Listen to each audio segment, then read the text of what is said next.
Angle سے بات کر رہا ہوں، سیز فائر کرانے کی کوشش کر رہی ہیں. آپ کا ماشاءاللہ نالج بھی ہے اور ایکسپوئر بھی ہے، آپ جو بات کر رہے ہیں وہ بالکل بہترین ہے، لیکن جب ایک ملک کے اوپر دو ممالک چڑھ دوڑتے ہیں، حملہ کرتے ہیں، تو وہ بدلے میں کیا کرے؟ وہ بیچارہ کیا کرے؟ وہ کہتے ہیں مارتے ہیں، رونے بھی نہیں دیتے. آپ نے تو یہ بات کر دی، اس بیچارے کو حق ہونا چاہیے. نہیں یہ نہیں ہے.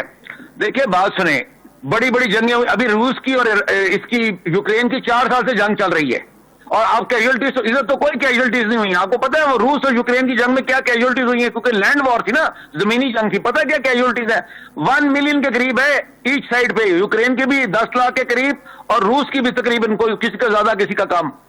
ادھر تو کوئی اب چند اللہ نہ کرے زیادہ ہو. میں بات کر رہا ہوں، مثال یہ تو 1 ہفتے کی جنگ ہے، وہ 4 سال کی جنگ ہے. میں یہ ایکسپلین کر رہا ہوں، وہاں پر بھی ڈپلومیسی شروع میں بھی تھی، درمیان میں بھی تھی، اس وقت بھی چل رہی ہے جنگ کو بند پانے کے لیے. میں تو یہ کہہ رہا ہوں، میں تو یہ کہہ ہی نہیں رہا کہ ایران کا حق نہیں ہے، ایران کا پورا حق ہے، لیکن بات تو یہ سمجھنے کی ہے نا کہ جنگ بند کرانے میں فائدہ ہے یا چلانے میں فائدہ ہے. تو بند کون کروائے گا بریگیڈیئر صاحب؟ بند تو کوئی کروانے والی بات ہی نہیں کر رہا، اس سائٹ پہ تو کوئی جا ہی نہیں رہا. یہ میں پہلے دن سے میں ہی کہہ رہا ہوں، آپ کے خود لوگ یہاں پر یہ تقریریں کر رہے ہیں کہ ایران کا ڈرون چل گیا، اسرائیل کا بم چل گیا. بھائی آپ بات کریں وہ جس سے فائدہ ہے اس کو سیز فائر لانے میں.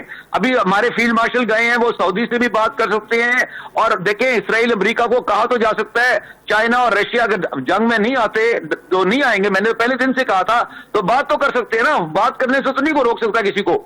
تو اس لیے ایک گلوبل ایفرٹ ہونی چاہیے. اس میں اس کو یورپین ممالک بھی ہیں جو انڈر پریشر امریکہ کے ہیں، جس طرح برطانیہ اور اسپین مجبوراً اس کے ساتھ لڑ رہے ہیں، لیکن وہ دل سے نہیں ہے اس وقت. تو اس لیے میں بار بار کہتا ہوں اور کہہ رہا تھا پہلے دن سے کہ یہ جو عرب ممالک ہیں، گلف سٹیٹس، اس کو ایران کو ٹارگٹ نہیں کرنا چاہیے. یہ خود ہی آپ کہیں گے کون کہتے ہیں؟ یہی کہیں گے. اگر جن کو ٹارگٹ کریں نا ان کو نہ ٹارگٹ کریں، یہ پوائنٹ سمجھیں. ان کو جتنا ٹارگٹ کریں گے اتنا جنگ بڑھے گی، اور یہ دونوں سائڈ ایسو ہے، چاہے ایران دبئی کو ٹارگٹ کرتا ہے، چاہے اسرائیل اور امریکہ اس کو کرتے ہیں.